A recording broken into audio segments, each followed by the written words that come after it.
Are we live? Are we live? Here, should I? Nice. Okay. Slightly better angle. Okay. Let's get this shit. Top of the morning. All right. Okay. Make sure we've got our chat. Okay. Very cool. Okay. Well, so I think I'm just gonna. Sorry, I'm just like making sure I look okay. Okay. Is this too far to look over? Maybe it is. I don't know. Well, I'm gonna be looking at you a lot. Okay. Okay. So, I've decided I'm going to keep introducing myself at the beginning of my streams. So that way people get a little bit of an idea of like what I'm about, if like anybody stumbles onto one or anything like that. So, my name is Elijah Lothamer. That's my Twitch name. I debating whether or not I should have used my real first and last name.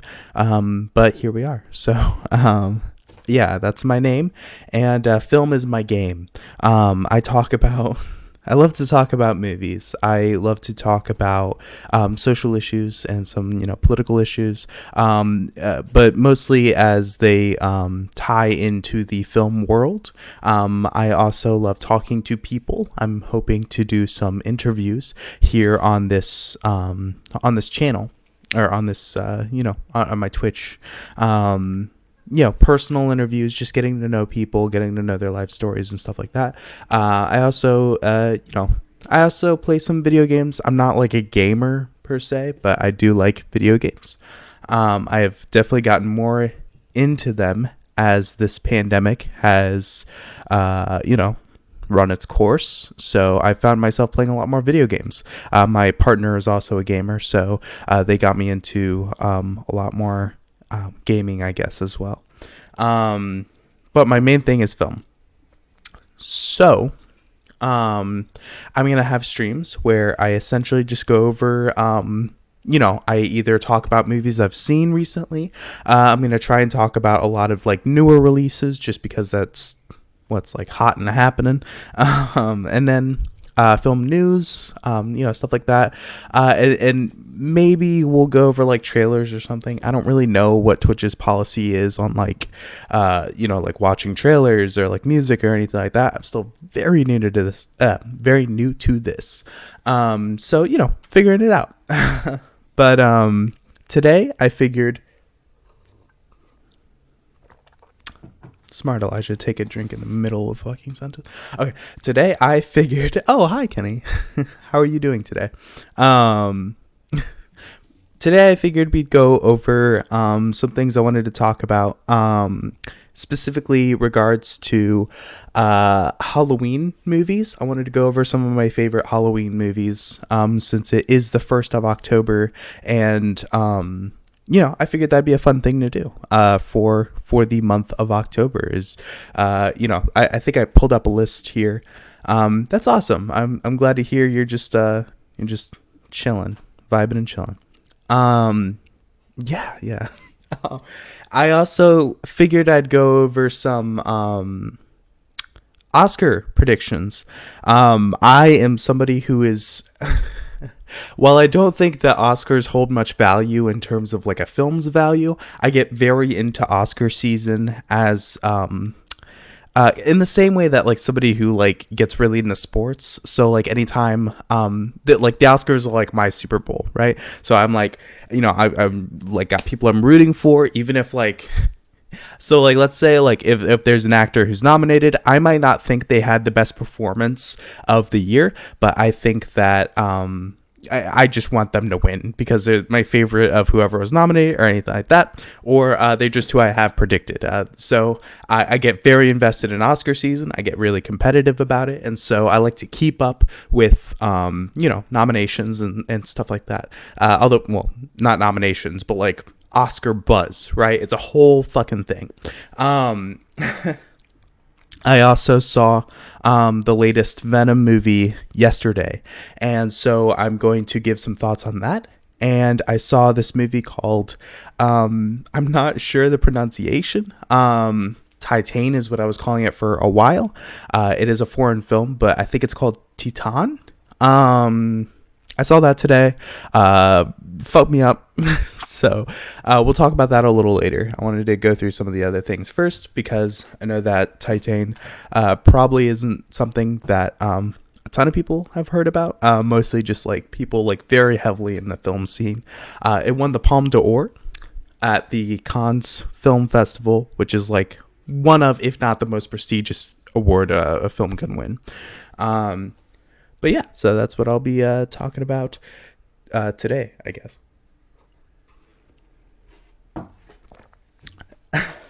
Sorry, I can get pretty long-winded here.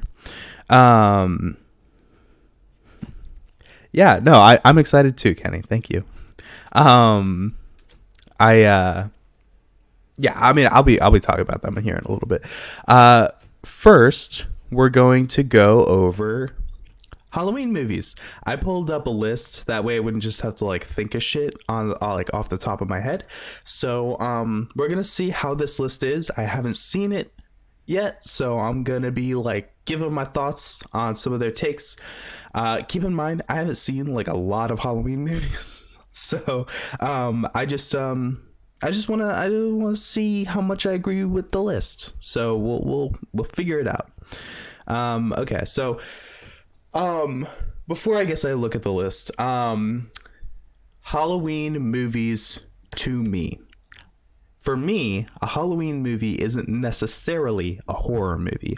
It doesn't have to be scary. It doesn't have to be, and even then, if a movie is scary, that doesn't automatically qualify it as a Halloween movie in my head. And the reason for that is I think Halloween is like a really fun holiday. So like, let's take a horror movie like The Nightingale. The Nightingale is Jennifer Kent's second feature film, I believe. At least it was the one she did after The Babadook. And The Nightingale is fucking horrifying. However, it's not like fun. It doesn't give like Halloween-y vibes. It's more just like really fucked up. And so therefore I wouldn't really qualify that as a Halloween movie. Whereas I would qualify something like It as a Halloween movie, or even It Follows, you know, like those are like, they're horror movies. They can be genuinely scary to some. I didn't really think It was scary, but I thought it was fun. But they're really fun, right? Like they're fun to watch. You know, they got the creepy clowns, they got the fucking dead people, you know, horror, yeah, like there's a scale to spooky. But if something's just like horrifying or like fucked up or deranged or something like that, that doesn't put it on the spooky scale. That's more just like, oh man, this really fucked with me. Actually, perfect example, the two films I'm going to be talking about today, Venom Let There Be Carnage, I think would be a pretty solid Halloween movie because like, I don't know, it's just like monsters, they got the teeth and shit, like they're fighting each other, and it's not scary at all, but it's like, I don't know, they're like monsters fighting each other. Whereas Titan was fucked up. Like I said, I'll talk about it more later, but like, Jesus Christ. But it was like pretty disturbing. And yeah, I don't know if that's one I would just like recommend for like a Halloween movie. I think I would just recommend it to somebody who's like thing that is, you know, like somebody who like I think would maybe like it, maybe. I did love it though. It was really good. But yeah, so like so I guess that's like what I would qualify as a Halloween movie. A Halloween movie has to be like fun. It has to have like spooky themes or like take place maybe in or around Halloween. And you know, it's just there's a lot of qualifiers to what makes a good Halloween movie. So with that all being said, yeah, let's take a look-see. Okay, this article says it's officially spooky season, so it's time to start planning your costume, decorating your house, and watching classic Halloween movies. From tried and true standards to Hocus Pocus and Halloween to newer thrillers like Get Out, we've got your movie nights covered with scary and not so scary flicks to get you in the spirit. This list is by no means exhaustive. Our apologies to Boris Karloff's Frankenstein, or Frankenstein, for example. We're sure it's a great cinematic work. Instead, it's a collection of the films we at The Cut love to watch this time every year. Here you have it, 40 plus movies to get you in the Halloween mood. Okay, Clue. Yay, it's like a nice little mystery. Yeah, it's like, I don't know, this is like a really fun one. Another one I would add on top of Clue, just, you know, in terms of like mystery vibes, is Knives Out. Knives Out is not scary. However, Knives Out is like, it's like a murder mystery. You're like, it's like a thriller. It's really fun. You along with the main character are trying to stay like 10 steps ahead of everybody in the movie. And, there's a nice mystery at the center of it. Yeah, Knives Out was amazing, wasn't it? Like, oh my God. I'm so excited.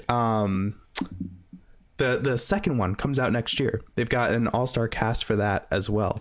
It's going to have Ethan Hawke in it, who's like one of my favorite actors ever. He was in Training Day and Boyhood and the Before Sunrise trilogy. And amazing. It's also going to have Janelle Monáe, who I really like her acting. I saw her. I mean, obviously she was in Moonlight and Hidden Figures. But I really loved her album. Her most recent one, I forget what it's called. Oh my God, Dirty Computer. I loved Dirty Computer. But yeah, second Knives Out comes out next year. I'm super pumped. Yeah, Hocus Pocus. I've never seen Hocus Pocus. I'm so sorry. I know that like there's gonna be a lot of like young moms that get mad at me. Why do I say young moms? I I feel like it's always like, never mind. I haven't seen Hocus Pocus. I've heard it's really good. I don't know if I'm too old to enjoy it, or maybe I actually fuck it. No, I probably really like it if I saw it. I'd probably find it really very endearing. There we go. Murder mysteries are so, yeah, I love murder mysteries. They're amazing. But yeah, I don't know. So Hocus Pocus, probably a good one. I haven't seen it. I don't know. It was a little before my time, but even then, there's a lot of people my age who like love it. I don't know. It's just one I missed, I guess, when I was a kid. But maybe I'll check it out. I don't know. It says in this Disney classic, the witchy Sanderson sisters are accidentally brought back to life by meddling kids. I don't need to read the rest of it. Okay, it's Disney. I have Disney Plus, so. The Addams Family. Yeah, okay. Perfect example of fun, not scary at all. This movie and Tim Burton. Dark Shadows. Isn't that what it's called? Is it called Dark Shadows? It's the one with Johnny Depp. It's like a comedy about like vampires and shit. It was also about like a family, so that's what makes me bring it up. So the Addams Family is another one. I mean, I don't know, this one's pretty self-explanatory, right? Like Monsters, I guess. What are some other I haven't seen the newest Addams Family, like the one with that's like animated. Casper or My Spooky Face. Oh, Casper's so fucking good. I love Casper. You know what that reminds me of?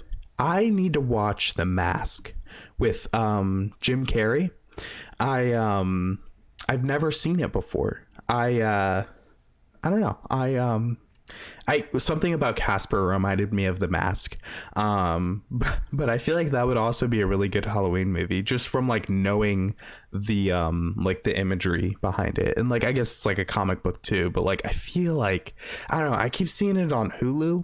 Maybe I need to check it out. Maybe I'll watch it after this stream. Who knows? We'll see. So same goofy, yeah. Like yeah, I guess that could be it, right? Where it's like they're spooky, in terms of like imagery, and maybe even some scenes are pretty spooky, but like yeah, like fun. Yeah, I don't know. Okay, I should probably go through this list a bit quicker. Halloween is one of my favorite horror movies of all time. So good. I've only ever seen the original Halloween. I have not seen any of the other ones. But I've heard that this most recent reboot of Halloween was pretty good. And I know that there's another one coming out like pretty soon. I don't know what date specifically, but obviously within the next like week or two, because for marketing they would want to come out around Halloween. But yeah, no, I mean, Jamie Lee Curtis is amazing. This is like the very first scene of the movie where it's like through like the fucking eye holes or some shit, and you're just like watching as like the fucking Mike Myers like walks around and just like murders people and stuff. Kenny, I would very much recommend the original Halloween. This movie was made, I believe, on a very low budget. John Carpenter wrote it, directed it, and he produced he composed the score for it. So like that classic Halloween score, he wrote it, and like he made all the music to the movie, which is fucking nuts. I don't know, like I'm a director, I don't know how to play an instrument. I would love to, but that's like so cool that he like did all the fucking shit on it. Yeah, I highly recommend the first one. Also, speaking of John Carpenter, I wonder if we'll see this movie pop up later on this list. The Thing. The Thing is another movie directed by John Carpenter that I would say is... I think I would prefer The Thing over Halloween. Both amazing movies. The Thing is such a classic, though. There is so much like gory like fucking creature horror like shit like popping out, like people dying in like super bloody ways and shit, and I'm a sucker for that shit. Like I love a good gory movie, like and but it's also fun. It's like very thrilling, very suspenseful. In fact, The Thing merges a lot of different parts of some of the things we've talked about, right? So like The Thing is like there's like creature horror, there's like a bunch of body horror, like gore, but it is also a mystery. Whoa. Yeah, like so what we were talking about before with like murder mysteries, The Thing also has that to an extent. But yeah, it's really good. I wonder if we'll see that on this list though.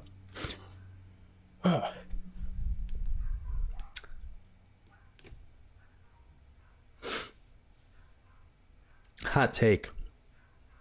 I think The Nightmare Before Christmas is way better as a Christmas movie. It's not a Halloween movie. It's like, I don't know. I definitely think it's more of a Christmas movie. Because the central themes around The Nightmare Before Christmas are about Christmas. They're not about Halloween. They're about celebrating Christmas and the Christmas spirit. Halloween is in a lot of the movie, but it's about Christmas. So this is something I take pretty fucking seriously, okay? But yeah, I don't know. Yeah, I guess it's a pretty solid Halloween movie. I think it's actually better to watch it between Halloween and Christmas. Yeah, right. I'm glad you agree. But yeah, so I think I definitely think it works better as a Christmas movie. But yeah, I don't know. Watch it if you want. Beetlejuice is an amazing Halloween movie. Speaking of Tim Burton again, Beetlejuice is super fun. In fact, Beetlejuice has so captured Halloween in my head that when I hear Harry Belafonte, is it Harry or Henry? Oh fuck, why can't I remember his name? When I hear a Belafonte song, I immediately associate it with Halloween. So like the Banana Boat song, or shake, shake, shake, senora, shake your body right. That like I immediately associate those with Halloween now, just because they were in Beetlejuice, and Beetlejuice is like Halloween in my head. So I guess Halloween is through Beetlejuice. Halloween is claimed Henry Belafonte. Okay, Corpse Bride. Yeah, I feel like a lot of Tim Burton's filmography. But yeah, Corpse Bride, of course. Sleepy Hollow is another Tim Burton one. Get Out for some socially charged Halloween. Yeah, I totally agree with this. Get Out's like super fun. It's funny. It's like mad entertaining. The performances are amazing. It's just an amazing movie all around. Yeah, I think this is a very, very good Halloween movie. It's like a mixture of like Stepford Wives and something else that'll make me sound like I know about movies. But yeah, yeah, Get Out's amazing though. I don't know. I'm trying to think if there's anything else I need to say about it. No. Oh, The Sunken Place. The Sunken Place is like really good imagery. I feel like, I mean, that's just kind of become like a cultural milestone. Is like something that Get Out has contributed to us. Although I guess in my head I always get mixed up the Sunken Place versus what's the thing in the Stranger Things, the Upside Down. I don't know why, but like for whatever reason, like in my head, it's like I always flip flop those. So like there'll be sometimes where I'll be talking about Get Out. I'll be like, yeah, the Upside Down. People will be like, what? Yeah. Psycho is so good. Alfred Hitchcock is an amazing Halloween director. I really, a lot of his, more horror centric movies, or like thriller centric. I don't know if you would I mean, I guess Hitchcock gave us a lot of like shit that would be horror. Psycho is obviously horror though. Yeah, I don't know. You got like a fun character in a killer. You got like twists and turns and holy shit. I remember the first time I saw Psycho, I had already known. Well, no, actually, I was going to say I had known so much about it. I feel like most people, before they see Psycho, they just know the shower scene and like maybe the end and like, the big twist at the end. But like when I first saw it, there was still so much I wasn't expecting. There was still so much that I was surprised by. So like if you don't know much about Psycho, like you just like kind of avoided all the shit. Everybody knows about the shower scene, but like if you don't know much else about it, I highly recommend you see it. It's so good. Even if you know fucking all of it, like just watch it again. It's so good. The performances are amazing. It's so just entertaining. You like, even when you do know the twists and turns, like after you've seen it, it's just like, yeah, it's just like so good. You're like, you kind of just marvel at how Hitchcock was able to pull off a lot of these twists and shit. Yeah, and then black and white doubles down on creep. Exactly, yeah, it does. But like also like the black and white and I don't, for whatever reason I'm like getting the black and white cinematography and the performances of the actors, like I feel like it adds to like this more like stoic feel to the performances, or maybe not stoic, but this like more chilling vibe. I'm specifically thinking of like Norman Bates. So I feel like the actor, I forget his name, but the actor who plays Norman Bates, and I think her name is Janet Leigh, right? Yeah, Janet Leigh, who plays Marion. She's also amazing. Halloween Town. I don't remember much of the plot of Halloween Town. I did watch it. This is a Disney movie I did watch. I don't remember much of the plot, but I remember a lot of the imagery, and I really enjoyed it. It's very good. Isn't there a skeleton who like drives a cab? I think there is.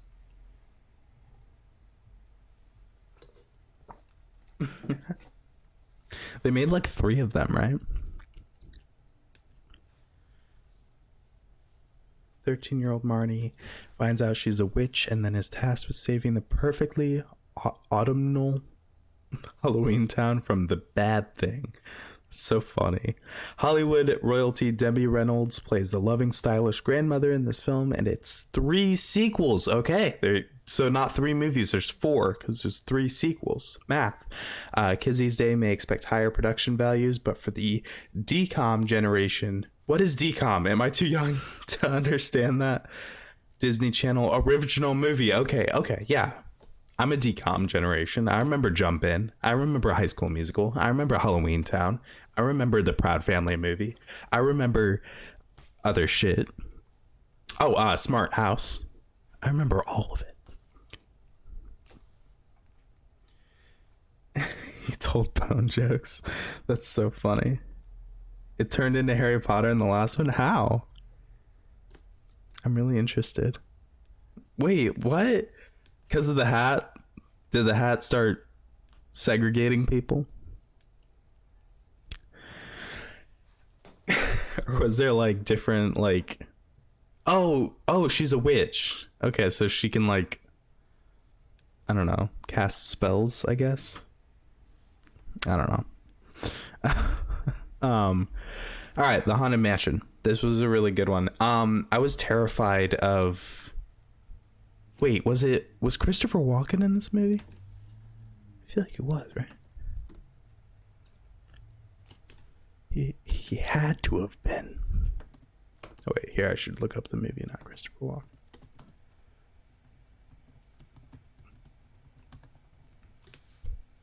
Christopher Walken, if he was in this movie, I remember him being very scary.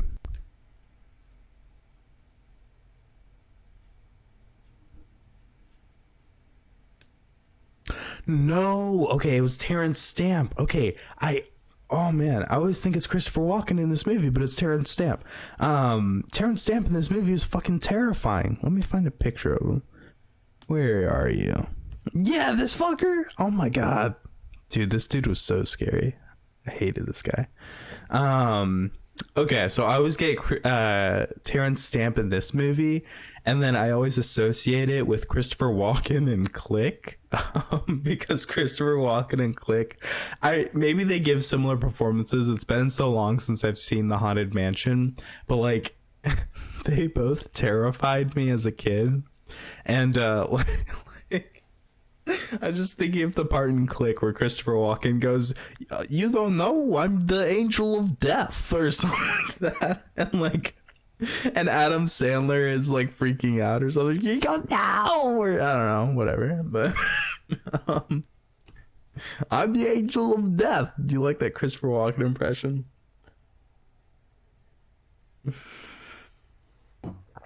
Imagine Chris voice is scary. Thank you. I'm really proud of it. Practical Magic. I've never heard of this. Oh, wait, no, I've heard of it. Okay. I just haven't seen it.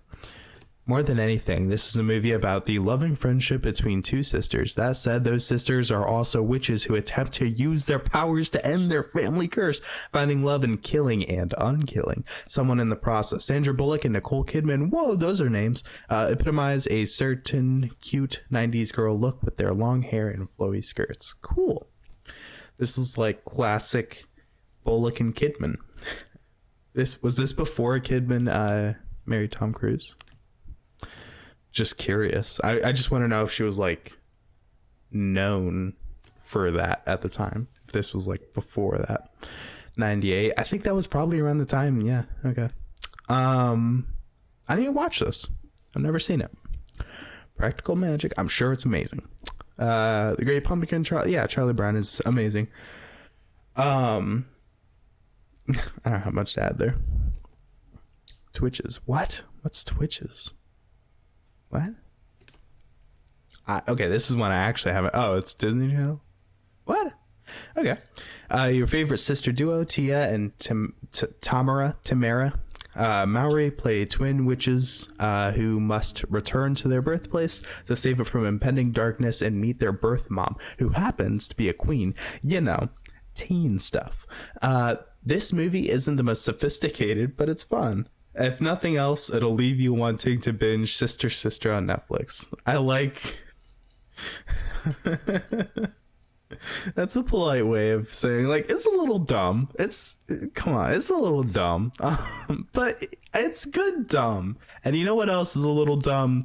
Venom, There Will Be Carnage, which I'll be talking about. Or Venom, Let There Be Carnage? What? That's not the name of the movie. It's Venom, There Will Be Carnage. Let There Be Carnage? Is that the... Okay. I've been saying it wrong. Anyways, both are dumb, but they're fun. Coraline, yes. Oh,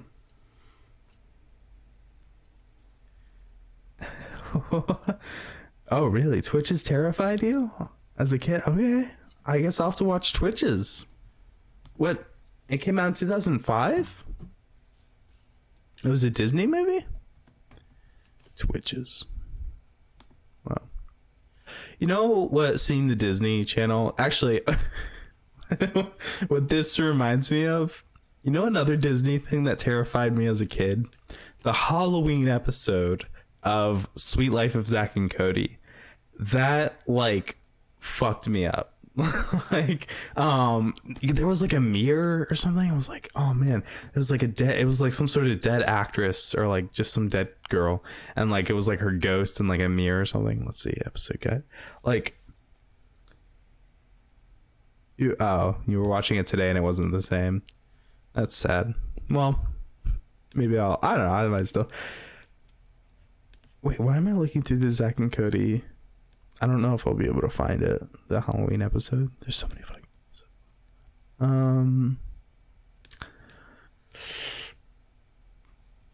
I don't know. I can't remember. But I remember it being really scary. I do remember that. Coraline. Okay. This is not a Tim Burton movie. Everybody always says it is. It's not. That is a pet peeve of mine. Just because something is stop motion animated and scary doesn't make it Tim Burton. It is like 80% Tim Burton, and then the other 20% are these Leica Studios movies, Coraline and Paranorman, which are not Tim Burton. So, but they are both amazing Halloween movies. So, Coraline is an amazing, a quintessential Halloween film. Same thing with Paranorman. I watch Paranorman a lot at work because it's on Netflix, and it's easy to put on. So I've seen it. I haven't like sat down and watched it in a while, but I've seen a lot of it just from like standing and looking at the TV. No, Paranorman isn't Tim's. In fact, I'm pretty sure the same year that Paranorman came out, Tim Burton came out with Frankenweenie. I'm pretty sure. Or maybe they were very closely released. Let's see, Paranorman. Oh, wait, I have to put the rest of it because it's going to think it's other stuff. Okay, Paranorman came out in 2012. Directed by Chris Butler, Sam Fell, writer Chris Butler. Yeah, okay, so Paranorman 2012. And I'm pretty sure Frankenweenie came out the same year because there were two scary stop motion animated movies. Yeah, Frankenweenie, 2012. These both came out the same year. This one was directed by Tim Burton. Yeah, okay, this one was nominated for Best Animated Feature, and let's see, was Paranorman?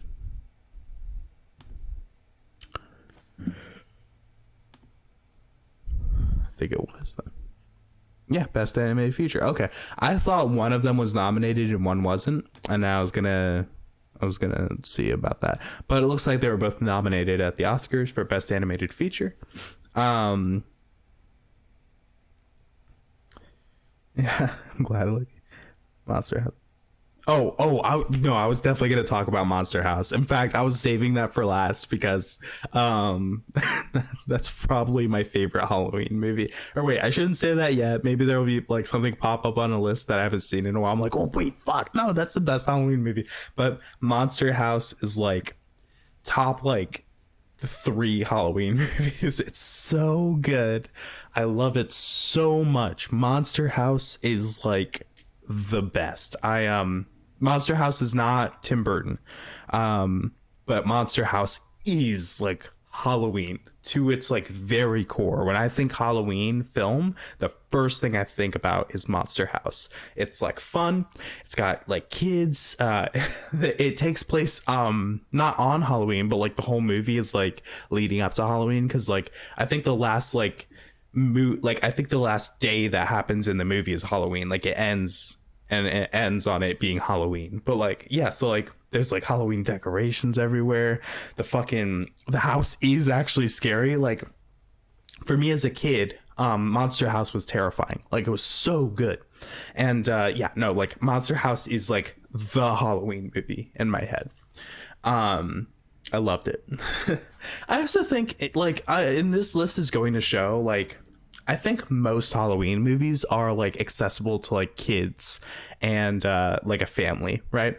Like I think Halloween is like as much as adults, you know, like I think I was friends with somebody who I think at one point was like, she was talking about how Halloween is much more fun for kids because like you get to like dress up and go like walk around, get candy, like all this other shit.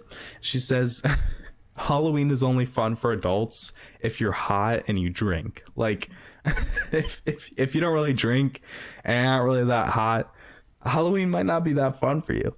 I don't agree with that sentiment. I used to think like, oh man, fuck. Like when you grow up, all you can do is go out to Halloween parties and like be in costumes and, you know, whatever. But like, honestly, I don't really drink. I don't dress up, but I fucking love Halloween. In fact, I love Halloween more as an adult, like right now, than I did as a kid. Like, definitely, by far. I loved it like way more. Or I love it way more now. I had a boss who I worked with at a coffee shop I used to work at. His name is Carlos, one of my favorite human beings on the planet, and he made me appreciate horror and horror culture so much more than I did at the time. And like he recommended all these fucking horror movies for me to check out, and I loved all of them.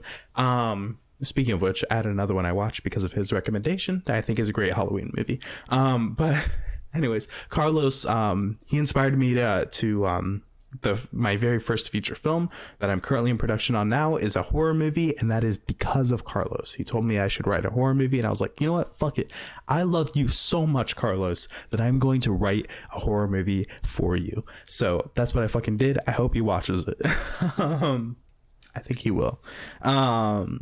But speaking of which, I watched a movie recently on Shudder called Psycho Goreman. I can even pull it up here. And Psycho Goreman was so fun. I loved it. Yeah, this is it here. It's like the whole movie is like monsters that you would see on like Power Rangers. And so it's not scary or anything, but it is like really bloody and like it's just so fun. Yeah, like oh man, the practical effects were like amazing. I don't know. Really fun movie if you can get it anywhere. I don't know, you might be able to rent it. It'll pop up here and say if you can. Yeah, okay, yeah. But yeah, okay. Well, yeah, I get off on a huge tangent off of Coraline. The Exorcist is a great horror movie. Yeah, it's like just a classic. I would put it like, you know, up with like Halloween, The Omen, which will maybe pop up on here, some other shit. Silence of the Lambs is an interesting one.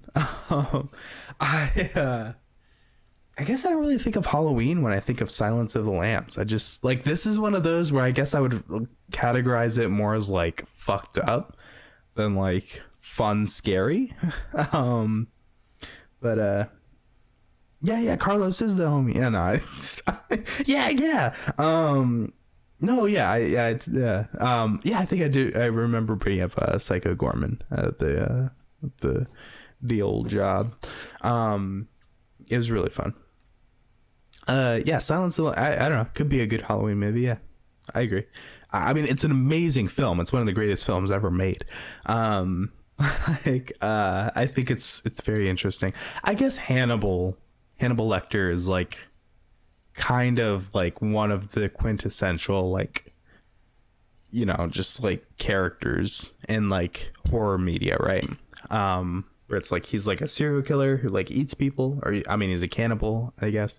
And then, you know, there's Buffalo Bill and all that shit. And yeah, I don't know, it's an amazing movie, I guess. So if you were to put Silence of the Lambs in a Halloween movie list, do you also put like Seven? Do you also, you know, is like the Seven count as a Halloween thing, or is it just fucking Silence of the Lambs? I think if you put Silence of the Lambs in, Seven comes with it. Just saying.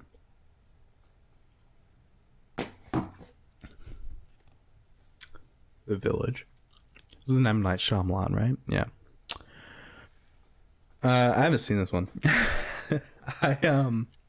So I've been kind of, I don't know why, but like, I don't seek out M. Night Shyamalan movies, even the ones that I've heard are like amazing, because like, okay, so I've seen The Sixth Sense, I've seen Unbroken, I've seen Split, and Lady in the Water.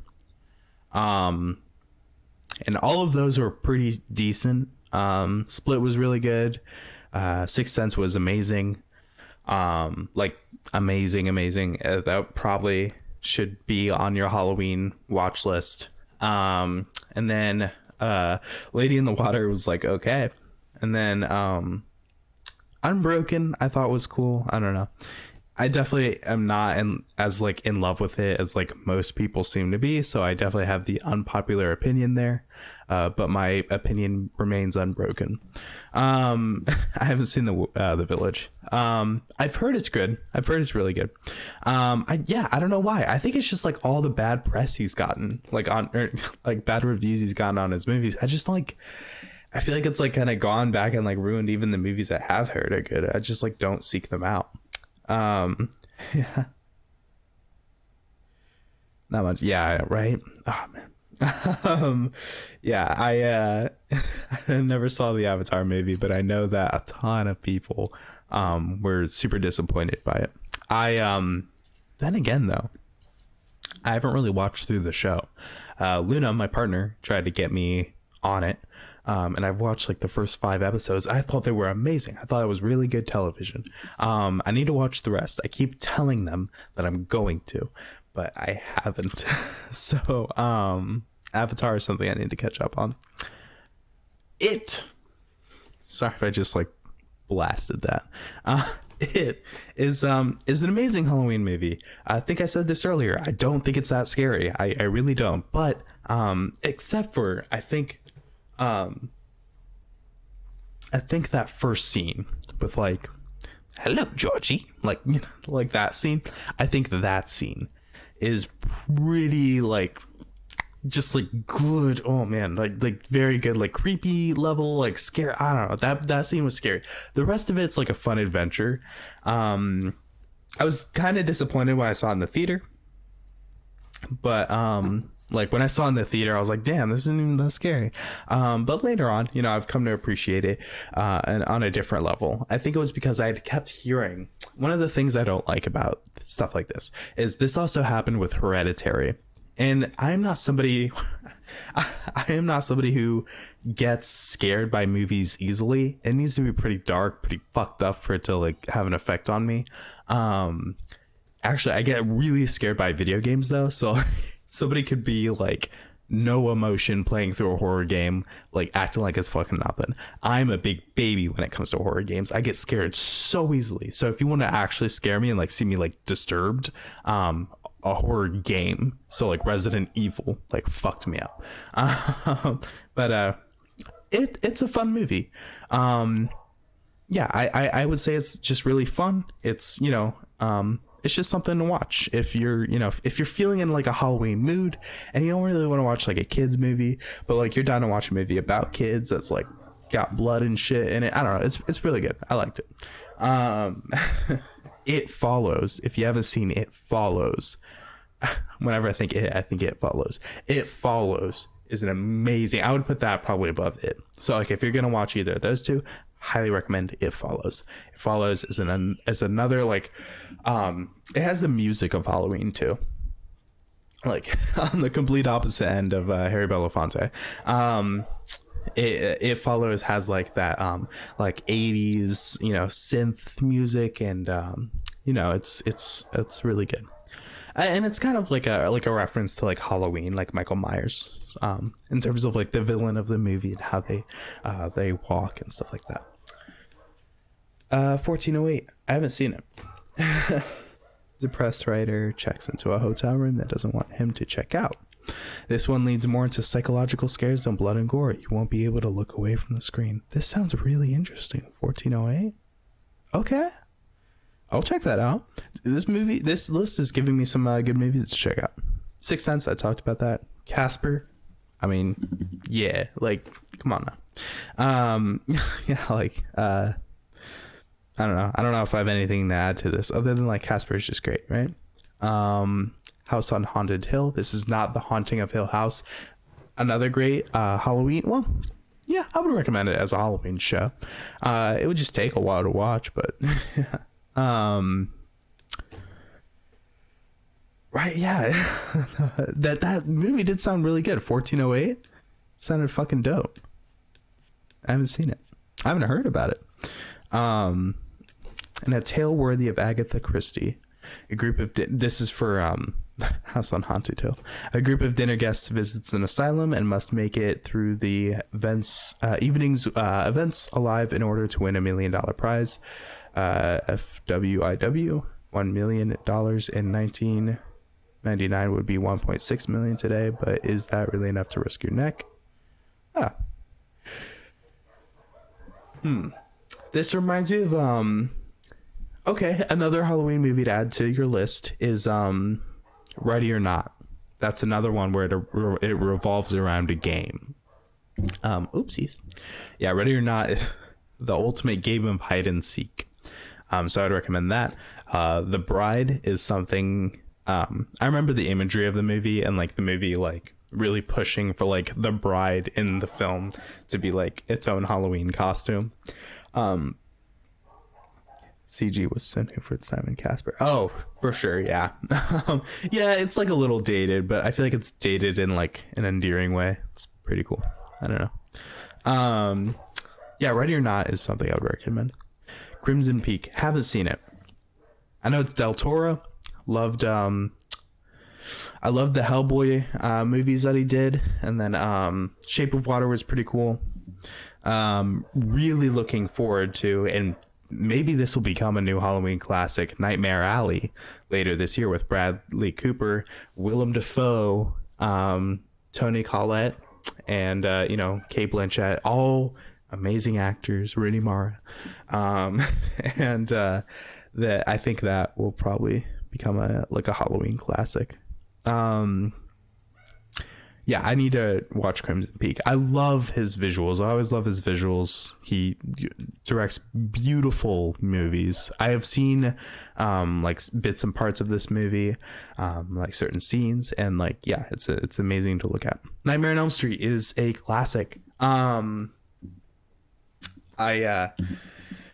Man, they actually, if there's I know they did a remake. I don't remember it. I didn't see it. But like if there's one I would actually be down to see remade again, it's Nightmare on Elm Street. I think that if you get like a good director, like a director who really knows how to handle dreams, and like the scary imagery of like what you could do with that. Loki in reference to what? Oh yeah, Tom Hiddleston. Yeah. Tom Hiddleston's in this movie, Crimson Peak. No, yeah, he's an amazing actor. I love Tom Hiddleston.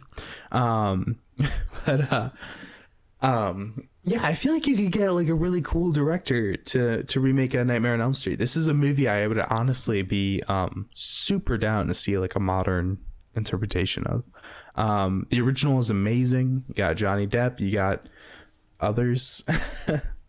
Young Frankenstein. This movie is hilarious.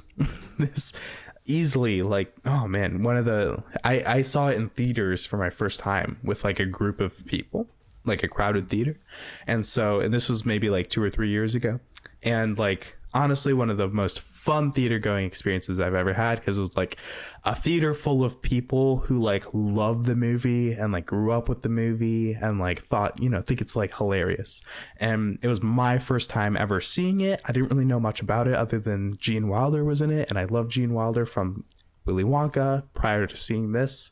And this movie was so funny and so good, it got me to seek out Mel Brooks's other films. So, I sought out The Producers and Blazing Saddles after I saw this. And just like Mel Brooks and Gene Wilder are just comic geniuses. They're so funny. I absolutely recommend Young Frankenstein. Or Frankenstein. Okay. Ghostbusters. Yeah. I mean, yeah. Scooby-Doo. Scooby-Doo and Scooby-Doo 2. I watched these as a kid. These movies gave me weird feelings. There's a YouTuber I love to watch. PMI, pretty much it. Eric. I've been watching him for years. I was watching they do commentary tracks on movies, and they were doing a commentary track on Scooby-Doo, and like, dude, I had like, when I was a kid, I had like huge crushes on Daphne and Velma in this movie, and I didn't realize until the PMI commentary tracks, because I hadn't seen the movie since I was a little kid, that like, oh my god, they're so like, yeah, they were not for kids. The Daphne and Velma were like so sexualized, whereas like there's the scene in like Scooby-Doo 2 where they give Velma a makeover, and she's like just fucking like, I mean, it feels weird to say it, but she's like really hot, and like just like, you're like, holy fuck. But like, I don't know. I feel like, I know James Gunn had like a big hand in the making of these movies, and so I think it was probably more his doing. He comes from that like the very over the top trauma exploitation, whatever films, the horror films where it's like everything is just so, whatever. So yeah, it's not surprising, but yeah, just like, I don't know, I just remember these movies when I was a kid giving me weird vibes. I love them though. They were great. They were classics. Carrie is so good. Don't watch the new one with Chloe Grace Moretz. I love Chloe Grace Moretz, but watch the one with Sissy Spacek. Her performance is one of the most iconic like horror performances ever, whether it be you want to classify it as a horror lead or a horror villain or whatever. Her performance as Carrie in Carrie is one of my favorite performances of all time, and Brian De Palma's direction is so good. I still have yet to watch, I don't know if I've seen, this might be the only Brian De Palma movie I've seen. Last time I saw Carrie, I made a mental note to watch his other films, because I know he's got some other amazing films, but this is one where Rocky Horror Picture Show. This is the this is the one where it's like fun Halloween. Like, this is ultimate fun Halloween, right? I watched the newer one now. I should watch this one. Oh, you mean with Carrie? Yeah, definitely watch the older one. The older one is, in my opinion, it's a lot scarier.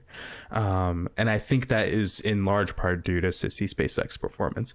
Chloe Grace Moretz, I just don't buy her as Carrie. And maybe the reason I don't buy her as Carrie is because I saw Sissy Spacek do it so good in the original Carrie.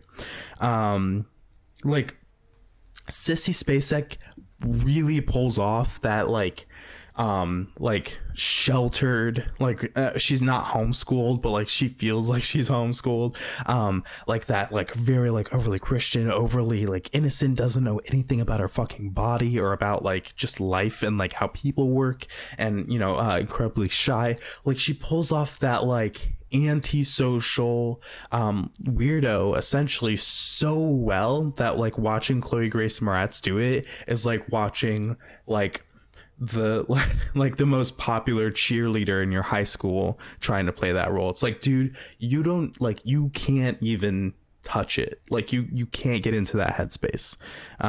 Yeah, but no, Rocky Horror Picture Show is it's amazing. I mean, the like this is some of the hardest I've laughed at like a musical or just like a Halloween comedy, you know, anything like that.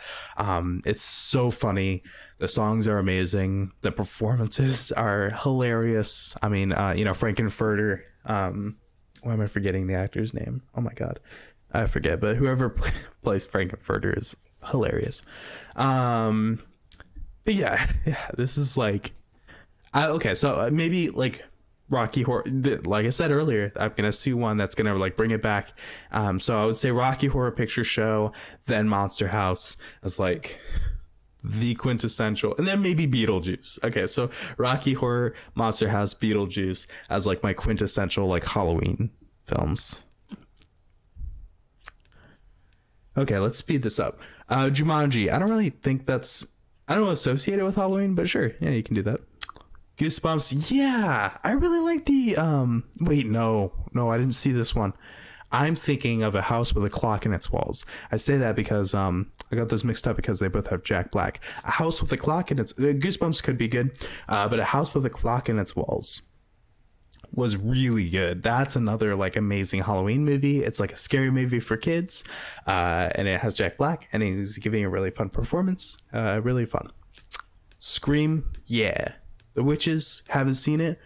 Just talking about this the other day because it's written by Roald Dahl. I was watching Willy Wonka. But yeah, I need to watch this. Double, Toil and Trouble. Haven't seen it.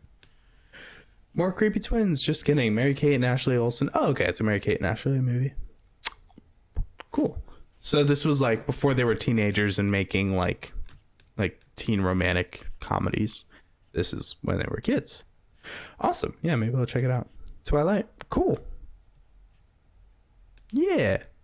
I haven't seen Twilight, but I know there's been like a big resurgence and like Twilight recently. I think people are like giving it another chance with some hindsight. A lot of people are like being like, hey, maybe we're a little too hard on Stephanie Meyer, maybe a little too hard on Twilight, maybe a little too hard on especially Kristen Stewart and Robert Pattinson. I remember it's so funny because in my head, being in the film, like, you know, the film community, there's still I like my brain's going a million ways. Being in the film community, I'm aware that Kristen Stewart and Robert Pattinson are some of the greatest actors working today. However, it's just so weird. This movie ruined so many people's perception of them so much that like if I were to bring up like Kristen Stewart is playing Princess Diana, to like somebody who like isn't really as into like film, they'd be like, what? Like her from fucking Twilight? Like it's so hard in people's like opinions of them as actors. That like they just can't see past it. But yeah, like no, Kristen Stewart and Robert Pattinson are two amazing actors. I'm like, super excited to see Kristen Stewart as Prince, and we'll be talking about that with the Oscars thing. Oh no, I don't want that. Robert Pattinson's amazing. If you haven't seen Good Time, if you haven't seen The Lighthouse is another amazing Halloween movie. It is fucked up. It's fun. It's really good. Performances are amazing. It's a little psychotic. It's, you know, it's all over the place, but it's so good. Robert Pattinson and Willem Dafoe are amazing. Yeah. Paranormal. We talked about this. Us. Yeah. I would actually put Us before Get Out in terms of like Halloween movies, because like I think Us has more of that like iconic imagery that you want in a Halloween movie. So like Get Out's a really good horror film, but like it doesn't have like the red jumpsuits and like the big scissors and, you know, and like the gory kills. I mean, I guess Get Out has like a couple of kills or whatever, but like Us has that, you know, that shit that you want in a Halloween movie. and not to like completely separate it from the social commentary it makes and from it being a really well crafted film. I guess I'm just talking about it in the context of Halloween movies. That's what I'm saying about it. Us is an amazing film. It's a lot to say. It's really good. And that's it. Okay. Try to think if there's anything else I would recommend. So I'm so excited for Rob Pattinson as Batman. So excited for that. I mean, I think I heard somewhere that this Batman is actually supposed to be really scary. So like this Batman is going to be the scariest one. So I'm so hyped for that. I think that'll be really cool if they can make like a scary Batman movie. Yeah, let me think of. Okay, I guess so. Like Rosemary's Baby is like one of my favorite horror movies of all time. That one's kind of like on the cusp between like horror movie and Halloween movie, but we can let it slide. It's so good. Okay, I've talked about Halloween movies for a while, so I'm wondering if I should talk about the Oscar stuff next, Venom or Titane next. Well, just to close out the Halloween thing, I'm gonna try and do sections or segment these like my stream out into videos and maybe upload them to YouTube. So maybe I should close out the Halloween thing. To wrap up like Halloween videos, there's I don't know, there's so many like good ones. If you're looking for more other than that, than these ones, you can always go to whoever directed a certain film and try and check out other stuff by them, right? So like it just okay. So like who directed Goosebumps again? I can't remember. Yeah, if you're like looking for other shit, something like that. Hopefully Rob Letterman directed other Halloween movies. What did he direct? Detective Pikachu? Oh my god. That's so funny. Yeah, maybe these aren't good. Well, either way. Yeah, if you're looking for other Halloween movies, a lot of these, filmmakers, producers, James Gunn has done a lot of stuff. Just thinking about Scooby-Doo, that you could qualify for like Halloween type stuff. So like he did Slither. That was like a really interesting one. If I can get it to pop up. Yeah, this one. Okay. So like stuff like that. This is really good. And then just anything that pops up on like Shudder or something. Oh, speaking of Shudder, I watched Mandy for the first time on Shudder the other day, and that was so fucking good. Mandy is a really fun I mean it's that's another one where it's like it's pretty fucked up, but for like the last I guess like the second half of the movie is like a really fun, like bloody violent movie, and it's like so satisfying. And this is an amazing Halloween movie. Highly recommend this. So okay, I guess we'll go to, do I want to talk about Oscars, Venom?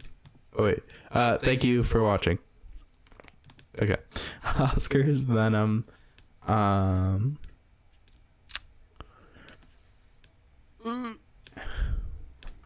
don't know which one I should do. Or should I talk about Venom or Titane? We'll talk about the Oscars. Okay.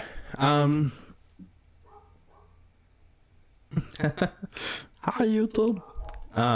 Thank you for the support. Okay, so Oscar season is kicking into motion. We are now in we're now coming up on the final few months well, actually, I shouldn't say the final few months, because that makes it sound like it's winding down, or it's going to be winding down pretty soon. This is like the true start to Oscar season. Anything before October is like, you can do whatever, but once October comes, Oscar season is like pretty much like gearing up for full swing. Actually, no. In like November and December are where the movies that are going to be the most highly considered for Oscars usually drop. But October also has plenty of films that will be considered. So we're coming up to where we're going to start seeing a lot more Oscar bait films, and films that the studios will want to pick up consideration. And pick up like nominations, awards, stuff like that. So we're going to start seeing more campaigns like this. I guess they're Amazon's campaigning Val. That's a documentary about Val Kilmer. So when it says for your consideration, that means that they want the Academy to consider nominating that thing for an award. So for Val, it would be in the best documentary feature category. So now we're starting to see things line up for actors, directors, stuff like that. So we're able to draw some conclusions to people who will probably get nominated. So there's like a good chance of Will Smith getting nominated this year for his performance in King Richard.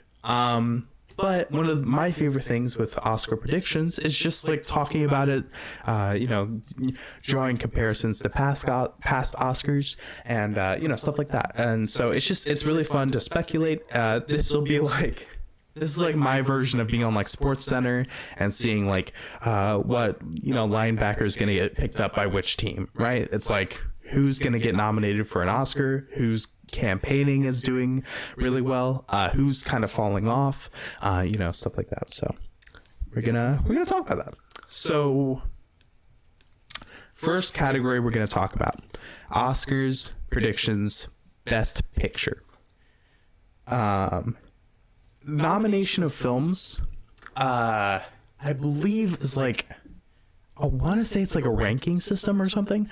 So like if you're a member of the Academy, first of all, there's different sections of the Academy. So there's an actor's branch, there's a director's branch, there's a writer's branch, there's an editor's branch, there's all these different branches, right? And so every single branch votes on their branch. So an actor in the actor's branch votes on Best Actor, and they vote on Best Picture.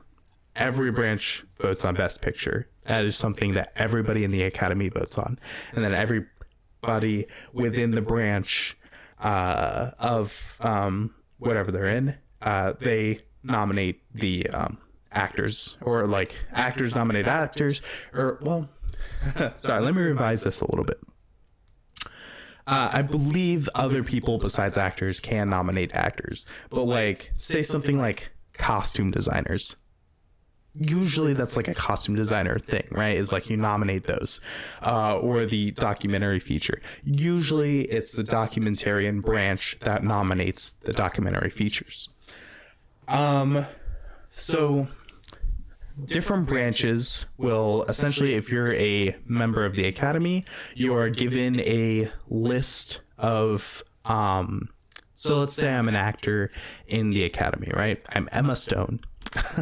Emma Stone probably gets something. Well, first of all throughout awards season, if you're an actor, you are, or anybody in the Academy, you are mailed for your consideration films to watch. So like you'll see this with anybody who is in any sort of awards body, where they just get like, so like people in SAG, the Screen Actors Guild, will get just like mountains of DVDs of for your consideration DVDs to watch. And so they'll pop them in their DVD player and they'll watch them, and then it's something that is for their consideration. So studios will mail out these, these films, And then they also like obviously put them in theaters for the general public to watch as well. But the reason for this is because there comes a time where if you're a member of that awards branch, you will be sent a list. And essentially the list will have everybody that has heavy awards consideration backing behind them. So like the studio, like Amazon Studios, will be heavily promoting probably like 4, that's even a lot, maybe like 3 or 4 films, maybe even 5, throughout all of Oscar season for different awards. And so Amazon Studios has been like heavily campaigning, let's just like make up something. So maybe Amazon Studios is heavily campaigning George Clooney in the lead actor category. So when you get that list and you're an actor, you'll see a bunch of actors that the studios have been campaigning. Maybe there's been a lot of buzz around them. If you think of a performance that you like that isn't one of these performances, you can write it in, but since you have to write it in, there's a good chance that that performance won't get nominated because not enough people have been talking about it. It hasn't been campaigned by the studios, and so therefore awareness of it is probably going to be pretty slim. So yeah, and so what the actors I think will do is they do like a list of their top 5 performances of the year, and so and then it's like kind of a ranked system. So like if you are an actor and you've gotten like a bunch of 1s and 2s in terms of people's rankings and stuff, you're definitely going to be nominated. And so, it's kind of like a ranking thing of like how high you're ranked and then blah, blah, blah. It's like a bunch of math shit, right? And so that's how you get nominated. Somebody with like the highest placement on these people's lists gets into the nominated category. How they decide a winner is that's where everybody in the Academy votes on the winner. So regardless if you're an actor, if I'm an actor, and when it comes time to vote on the eventual winner of the Academy Award for Best Visual Effects, I vote on that. When it's nominations, the visual effects department of the Academy votes on nominations. Hopefully that makes sense. That was super long-winded. I'm so sorry. Right? It's pretty cool. It's insane, but it's pretty cool. So when I say that I don't really value Oscar nominations as like I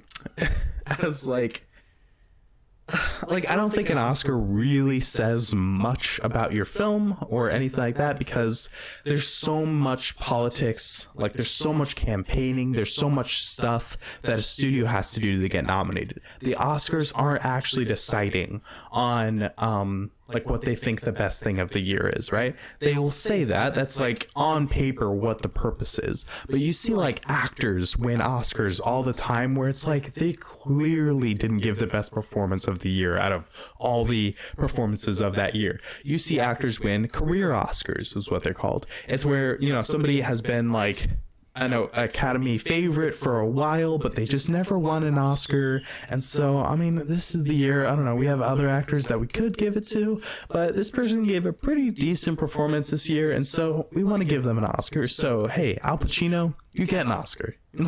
Glenn Close, eventually, you're gonna get an Oscar. So, even if it's not for their best performance. Yeah, it's a game you have to play in Hollywood. It really is. You have to go to luncheons. You have to go to, a bunch of press stuff. You have to, it is a campaign. When people campaign for an Oscar, it's like a presidential campaign. You have to make appearances. You have to talk to people. You have to do a lot of shit. So it really depends. Can you play the Hollywood game? That is a lot of, Oscar stuff. So you will see people who get nominated despite not doing that. So like a big one, he would never get nominated now, is Woody Allen. Woody Allen never attended the Oscars. Woody Allen never really gave a shit about that, but he still won a lot of Oscars. And so same thing with weirdly enough, Eminem. Eminem, I think did he win the Oscar? Yeah, he won the Oscar for was it Lose Yourself? Oh my god, why am I forgetting the song? Eminem won the Oscar like back in like 2002, I think. But he never went to the ceremony. He never gave a fuck. He just, he won. That's Oscars in short for you. It doesn't truly decide on the quality of a movie or of somebody's performance. It's essentially a mixture of like politicking, popularity contest. It's sometimes it really is just who gave the best performance, but there's so many other things that go into it. It's about your likability. If everybody hates you in the industry, they're probably not going to nominate you. So stuff like that. There's sometimes where people will vote on you just out of pure respect. Sometimes you'll see an actor who gives such a good performance where like it's like people are like, man, I fucking hate this person, but like that was so good. So that's what we see with the Oscars. Anyways, so all of these elements combine to make talking about Oscar predictions and like who's going to get nominated and who's going to win so much more fun. By the way, it's a lot more fun to talk about nominations than winners, I think, in my opinion. So this is like one of the most fun times of the season for me. Yeah. 8 Mile. Yep, 8 Mile. He won for 8 Mile. He won an Oscar for song, not like acting.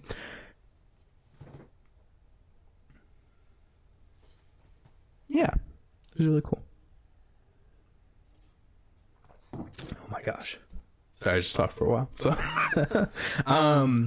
okay. So, with all that being said, we're going to talk about Best Picture. This is the category that everybody votes on. This is the category... And we're going to go through Best Picture and probably some of the acting categories. This is Best Picture is just Best Movie of the Year by the Academy standards. That's all that Best Picture means. So right now we have Belfast at number 1, which is accurate to the amount of buzz that it's been getting, but I am not happy with it because I think it's a really boring winner. I think that is a very predictable and boring movie to win the Oscar, and I'll explain why. Anybody who doesn't know what Belfast is, it is... Well, actually, here I have IMDb handy. So, Belfast was written and directed by Kenneth Branagh, who has done a lot of adaptations of Shakespeare in the past. So I think he did the movie for Henry V. He's done a film for Much Ado About Nothing. He's done a film for, I believe, Macbeth. And then he's done some Agatha Christie novels. So he did Murder on the Orient Express. He also directed... Death on the Nile, which is supposed to come out next year. We'll see. The movie has Armie Hammer in it, and so I'm assuming that's that on top of COVID. I guess it's been pushed back and delayed quite a few times. Well, yeah, I don't know. I'm assuming it's because of Armie Hammer, though, which is like a whole fucking thing.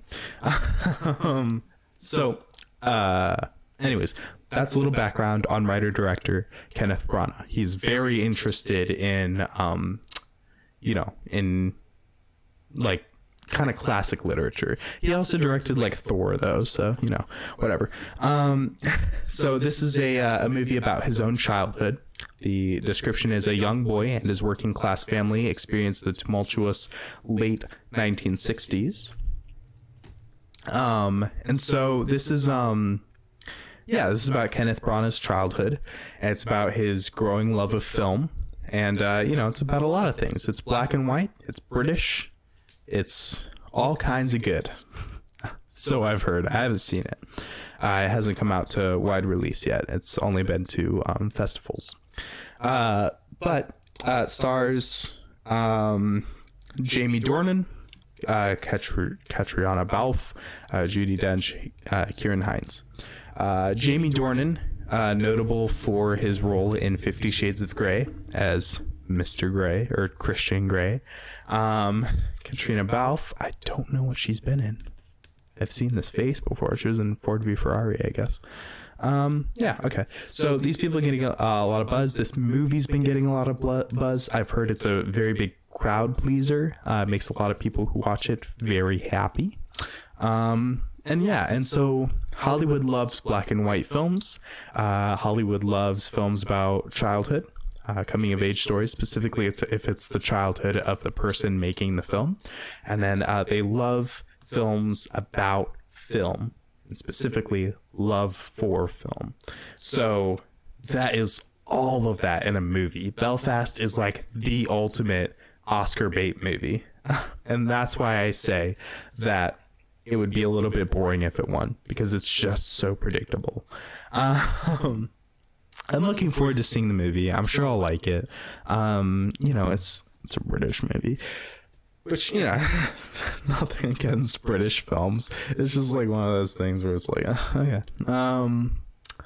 But I'm looking forward to it, but it's a pretty predictable winner. I hope that something comes in and mixes it up, but as it's looking right now, Belfast at number 1 is a pretty good choice, if you're like going for, who's gonna win.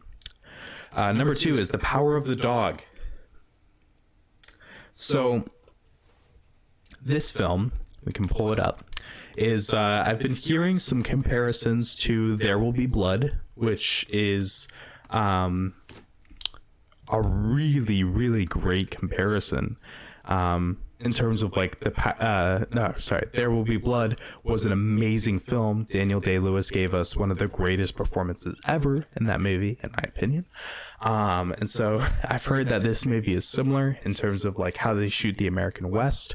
And then, in terms of like the tension, stuff like that. I've heard Benedict Cumberbatch gives an amazing, very, like intense performance, very, dominating, very like what's the word I'm looking for? Like he's kind of like like a scary figure in the movie. Scary is not the word I was going for, but it's the only one I got right now. So but yeah, I guess it's like this movie is supposed to be supposedly a more like challenging film. It's a bit of a slow burn. It's a bit of a it's an acquired taste, I guess. It's something that, from what I've heard, a lot of people will really love, and a lot of people will not really love. Some people will think it's too slow. Some people will think that, attention was paid to things that maybe, could have spent time here or there or whatever. So I'm really looking forward to this film. It's directed by Jane Campion, who did The Piano. She also did, what else did she do? I forget. Bright Star, Top of the Lake, Sweetie. Okay. I haven't seen any of those, but she's done period pieces before. So I know that she's an amazing director, is what I know. So I'm really looking forward to it. I have not historically been a Benedict Cumberbatch fan. Yeah. He is British. I always forget about that. He'll be an American in this. Historically, Benedict Cumberbatch is not really somebody I've ever been excited about, but hearing all of the buzz that's coming out about this movie, I actually am really excited to see him in this. I want to see him as a very domineering figure. So I'm excited about that. And also, I'm super excited to see Kirsten Dunst. I've heard she's not in the movie as much as people would like her to be, so that's a little disappointing because she's one of my favorite actresses. She's also a childhood crush of mine. I've been in love with Mary Jane Watson ever since I was a little boy. And I don't know, she's somebody I've always wanted to see recognized. I've always wanted to see her succeed, and I'm excited that she's in this. I'm excited that she's getting some buzz, and she might get nominated in the supporting actress category. We'll see, but I'm really excited about this movie, and placing it at number 2. it gets me excited. I would maybe place it a little lower if what I'm hearing about it is right, in that it's like kind of a challenging movie to watch at points, and that it's not everybody's cup of tea. So, you know, if I were to guess, maybe I would do a little lower. Like, I would put probably King Richard and like Tick Tick Boom above it. Okay, Dune. That'd be really cool. I mean, you know, Dune could be this year's Mad Max Fury Road. It could be this year's Lord of the Rings. Some of the critics' reviews have been a little less stellar than I wanted them to be, but like a ton of people are watching it, you know, who have seen it are saying it's amazing. It's everything they wanted. So I'm not too scared. I'm sure I will really enjoy it. Denis Villeneuve is an amazing director. You know, I don't doubt that I'll really enjoy the movie. His last movie, Blade Runner 2047, is a movie that I really enjoyed. I don't think I loved it as much as a lot of other people, but I still thought it was pretty good. So I'm excited to see Dune. And I know that it's going to be nominated for a bunch of technicals. And so if it is, and if it's still really well received, and it will be talked about up until awards season, I don't think it's one we have to worry about it losing steam, because it's been so hyped for so long. Like, people have been talking about this movie for like years now in terms of like its Oscar potential and in terms of just how excited they are for it. So I like, this is one where I don't think you will ever have to worry about Dune like losing hype for awards. So number 3, I think, is a pretty good slot for it. King Richard is, I would say, yeah. Book adapts are hard. Yeah. Are you talking about that for Dune? I know that Denis Villeneuve is, he's splitting it into 2 movies, I guess. So he hasn't filmed part 2 yet, but, he filmed part 1. That's going to be what's coming out. I know Warner Brothers didn't want to greenlight part 2 until until they saw success with part 1. However, it's looking pretty good for part 2, and that this Dune film released overseas, and it's been making a ton of money overseas. And so I'm sure when it releases here in America, there are a ton of people who are really excited to see this movie. So I'm sure it'll make a lot of money here too. And I hope that they are able to greenlight that sequel. Oh yeah, Dune was a book. Dune's also been a movie before too. David Lynch directed an adaptation of Dune, and it's that one's like kind of a cult classic. It's one that a lot of people have a lot of love for. I don't think David Lynch himself really likes that movie a ton, but I'm sure it's a lot of he had to make a lot of decisions. I'm pretty sure I heard it, like there were just a lot of things between him and the studio that maybe made him make decisions he wouldn't normally otherwise make. Oh yeah. Dune was already a movie. Now they're doing another one. This will, I think, be pretty different though. But yeah, there's some like, here we can pull it up. Pretty sure there's been some like side by sides. So like Dune old movie. What was this? And new movie. There'll probably be some like, let's see if there's like some images. Yeah, so like this is David Lynch's Dune. This is Villeneuve's Dune. The original Dune came out in 1984. Yeah, and even before the original movie, it was a book. So, but yeah. So I'm looking forward to it. Yeah, and then this is the I guess the actress who was this character before Zendaya was. So very neat. Looking forward to it. Okay. King Richard is going to get nominated in Best Picture. Word has been that it's a big crowd pleaser. People are extremely excited to see Will Smith play this character, and there's I don't really have any doubts about that. And the Academy loves like sports movies. I feel like if you have a really solid sports film, especially about real people, like this is about the Serena and Venus Williams sisters, and and their dad. So this is just like prime. Tick Tick Boom. It's Lin-Manuel Miranda. He wrote it. He directed it. It's a musical. Stars Andrew Garfield, which I'm really excited about. Love Andrew Garfield. And so, I don't know how many people have seen it, but I'm looking forward to it. And if it's really good, I wouldn't be surprised if it was nominated. Now, I wonder, are there other movies? I don't know if I would put it that high, though, to be honest. I would probably put Nightmare Alley and Don't Look Up before I would put Tick Tick Boom. In fact, I would probably also put West Side Story before I would put Tick Tick Boom, to be honest, because West Side Story is that's already a classic like Hollywood film. They'll like love that shit. It's directed by Steven Spielberg. It's already like it's in the Academy's like history, right? Like Academy like loves that legacy shit, right? And so I don't know if I would put Tick Tick Boom that high. But yeah, if it's really good, I could easily see it. Tragedy of Macbeth. So the tricky thing with the Tragedy of Macbeth is it's Shakespeare.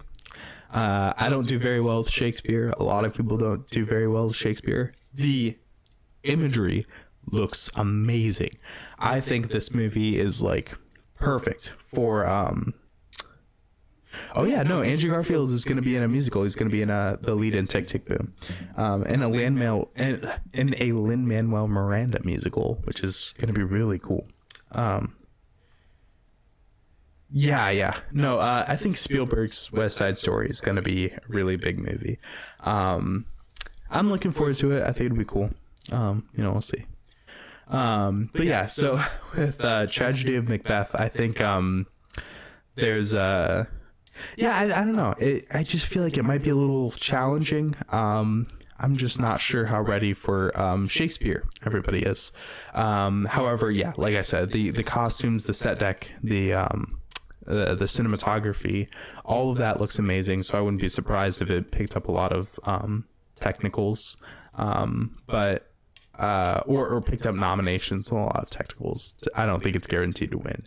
And in fact, with Dune here and Nightmare Alley, I don't think it's going to win much. But we'll see. But I don't know if it's going to be the best picture. We'll see though. I don't know. Maybe there's a lot of people like Shakespeare. Being the Ricardos, not many people have seen this movie, I don't think. It is about Lucille Ball. So I think there's a lot of anticipation, written and directed by Aaron Sorkin. And, if last year is anything to go by, while the Trial of the Chicago 7 didn't win a thing, it was nominated for a lot of things, despite nobody really being that passionate about it. I feel like I don't remember anybody being like, dude, this has to win something. So maybe with Being the Ricardos, it'll be, maybe people will have more passion behind it. Maybe more people are more passionate about Lucille Ball than the Chicago 7. So we'll see. Parallel Mothers. This is Almodovar, and has Almodovar. So the first hurdle is that it's a foreign film.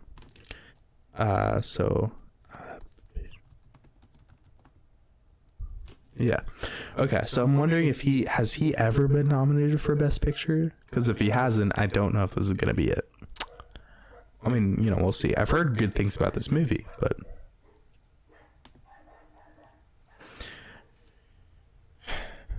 okay. Habla con ella. Was this okay? Talk to her. Maybe. I wonder if this was nominated for Best Picture. It was not. That's weird. It was nominated for director and original screenplay, but not for picture. Then again, I don't know if it's a very popular thing to nominate foreign films for picture. Back then, at least. Now we have, I don't know, seems like one a year. This movie, fucked up. We'll talk about that later.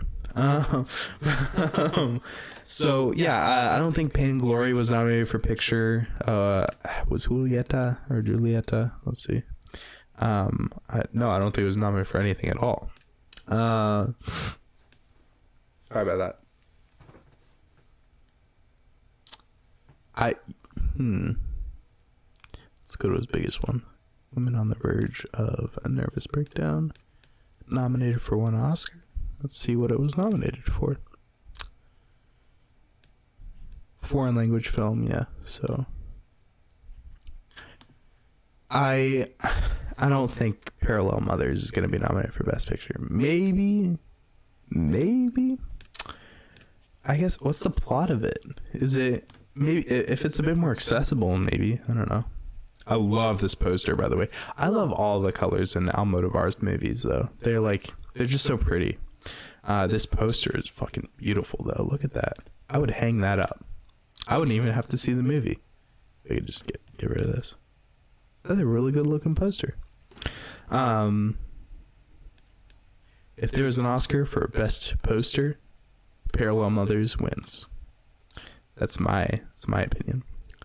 The story of 2 mothers who give birth the same day. Okay, well that doesn't tell me much. I've been hearing a lot of good things about Penelope Cruz in this movie, though, so there's a good chance she'll get nominated. And you know what? I wouldn't even be surprised if Almodovar was nominated for screenplay or director. I just don't know about picture. It depends on how accessible. Because the 2 foreign films I can think of right now that were nominated in picture, one of them won, Parasite. But Parasite is one of the most entertaining movies I've ever seen. It was so exciting, and so that movie had to do so much to be a foreign film that won Best Picture at the Oscars. And I don't see an Almodovar movie being that way. Maybe I'm wrong. Could be. I don't know. But I just know that Bong Joon-ho showed a lot more signs of being a wildly accessible and entertaining filmmaker before that film than Almodovar did for his films.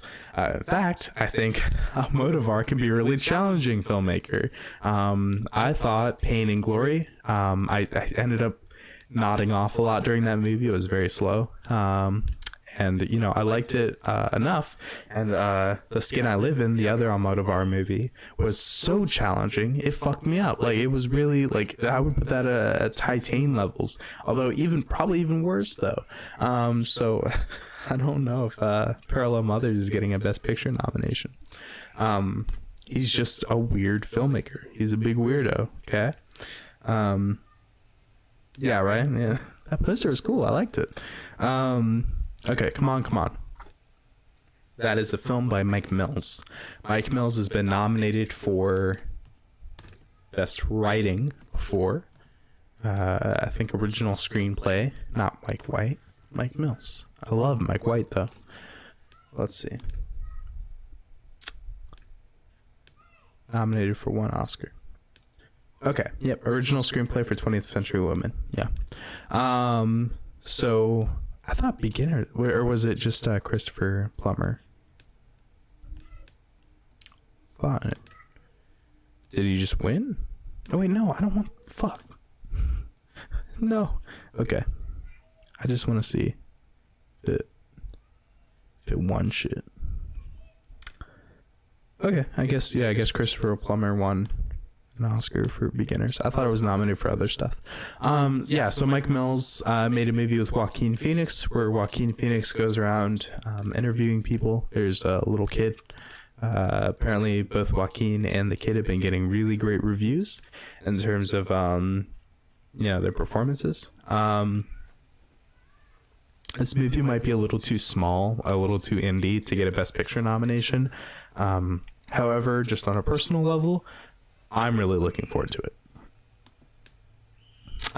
Also, okay, this isn't coming out on Apple TV Plus, but doesn't this poster make it look like it is? Doesn't this poster make it look like it's like an apple? movie. like it. I don't know. I just feel like it looks like that. This and Tragedy of Macbeth. Maybe it's just because they're in black and white. No, I don't know. I feel like it's a certain kind of black and white. Whatever. Licorice Pizza. I am so looking forward to. And maybe this came out before the trailer. Well, no. This list came out yesterday. So, no. The trailer came out and it looks so good. Yeah, it's the borders. Yeah, I think it's the borders for the come on. Yeah. Licorice Pizza. I'm really looking forward to. I would actually place this higher. I think I would place Licorice Pizza maybe even before Tick Tick Boom. Licorice Pizza is a PTA movie, Paul Thomas Anderson. It stars Cooper Hoffman. And, you know, like I said, the Academy loves that legacy shit. Not that I think that he's getting a nomination, but I think that the Academy will eat up that it stars Philip Seymour Hoffman's son. I think they'll really like that. And then Alana Haim, she is a new to acting, or maybe not new to acting, but like this is her debut performance in a feature film. She is from the group Haim, the sister band. And I like their music quite a bit. They're very good. But I feel like that's also something the Academy likes a lot, as we saw with Lady Gaga, who will be singing again this year. So I don't know. Okay, not to go through every little thing, but so. Yeah, Belfast, Power of the Dog. I would, probably place Power of the Dog a little bit lower. Maybe bring King Richard up. Bring Licorice Pizza up. I would just straight up. I think I'm just gonna take Macbeth off, taking Parallel Mothers off, taking Come On off. Okay, and then I'm gonna replace them with Nightmare Alley, West Side Story, and Don't Look Up. Because Nightmare Alley is Del Toro's next movie. It looks beautiful. The performances look really great. The costumes and production design look really good. And so I think this is going to be it. Spielberg doing West Side Story. What more do I need to say? And then Adam McKay's next movie, Don't Look Up. Adam McKay has been an Academy darling since The Big Short, which I loved, and then The Vice, which, and then Vice, which I did not love, but the Academy still loved it. So I think Don't Look Up is probably gonna, unless it's like pretty annoying, but I feel like it's probably gonna do pretty well. Spencer, I feel like might do really well. And then the rest of this, I've been hearing really good things about The Lost Daughter, so I wouldn't be surprised if this was a movie that picked up a lot more steam closer to awards season. I just saw this. It's pretty good. It's not an Academy film though. I don't think it's getting nominated for very much. Okay. The one thing, so I see that and this could be personal bias. Sean Baker is one of my favorite filmmakers ever, and his new movie Red Rocket comes out in December. I wouldn't be counting out Red Rocket like a lot of people are. It comes out in December. I've been hearing amazing things about it. I don't know if it's going to be in Best Picture, but I wouldn't be counting it out for Simon Rex in Best Actor. I am running out of energy, and there are two other categories I told myself I was going to talk about. I don't know if we're going to get to them. But real quick, we'll address some of these acting ones. I just want to see where they put Simon Rex. Okay, Simon Rex is number 10. Sorry, that was so loud. So for actor, their top 5, they have Will Smith, Denzel Washington, Andrew Garfield, Benedict Cumberbatch, and Clifton Collins Jr. I would take out Clifton Collins Jr. and I'd probably put in Peter Dinklage, to be honest, for Cyrano. And then, Yeah, all these guys probably do come before Simon Rex. See, I haven't even seen the movie, but I'm already pretty invested in his Oscar campaign. It's not even like I love Simon Rex; it's that I love Sean Baker that much. But I don't think Sean Baker's going to get a director nomination or a picture nomination, because I think that movie will just be a little too rough around the edges. Sean Baker's movies are they're just not awards types, Oscar types. Some of my favorite movies ever, but, not the Academy's thing all around. However, I think the closest shot Red Rocket has to winning anything is probably Simon Rex, or being nominated for anything. He's not going to win. But being nominated for anything is Simon Rex for Red Rocket. So I'm like invested in his awards campaign. We'll see. He does have some pretty thick competition, though.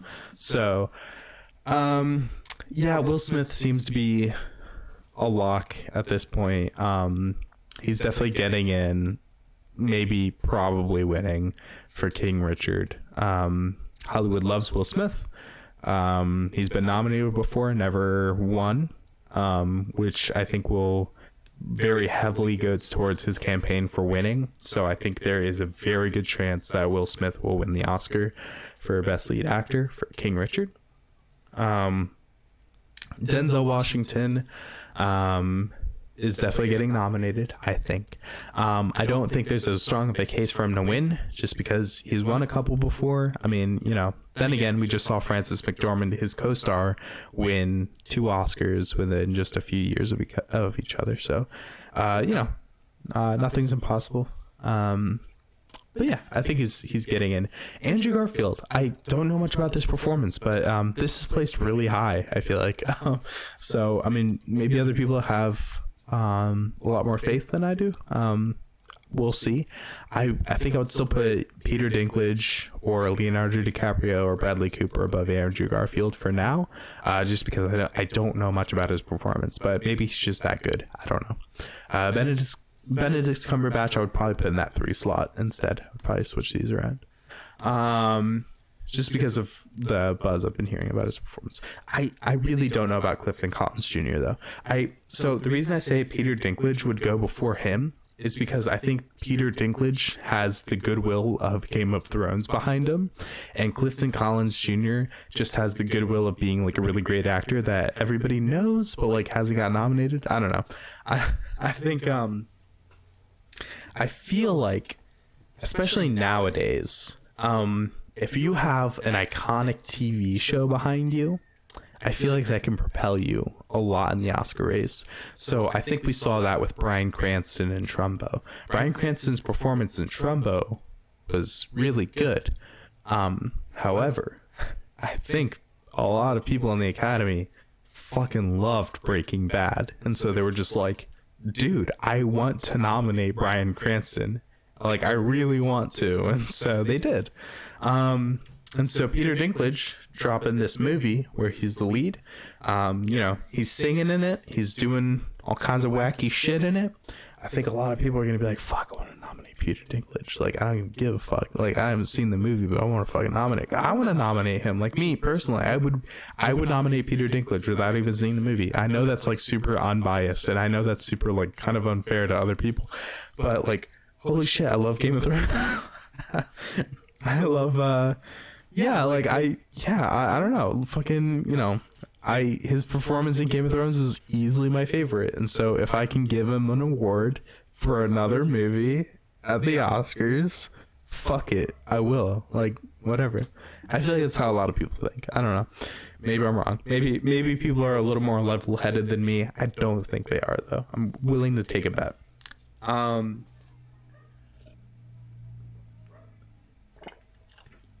Yeah, we'll see. So the rest of these I would say are pretty decent. Nicolas Cage was amazing in Pig. I don't think he's getting nominated. I don't think any of these people are. Actually, okay, I take that back. Nobody has seen Swan Song yet. Mahershala Ali is an Academy darling. I love Mahershala Ali. If that movie ends up coming out and he's amazing in it, we could see him pop all the way up. I think he's literally just down here because nobody really knows what Swan Song is yet. Like, nobody knows what to think of it. And again, I guess it is an Apple original film. So I don't know if that means it'll be good or bad or whatever. I don't know. I feel like some other studio would have it if it was like amazing. We'll see though. Yeah. Okay. Best actress. Wow, look at all these people. Yahya Abdul-Mateen too for Candyman. Yeah, no, Apple. Yeah, they're going for it. Holy shit. Okay.